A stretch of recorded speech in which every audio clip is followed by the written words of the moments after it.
Pinupuri ka namin, O Diyos, Ama, Anak, at Espiritu Santo.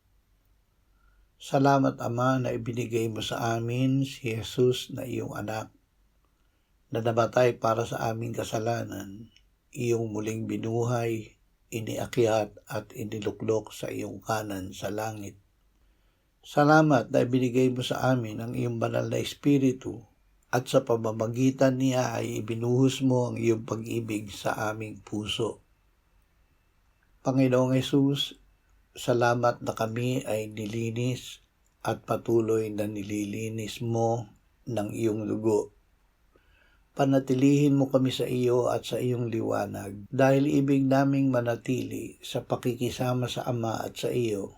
Amen.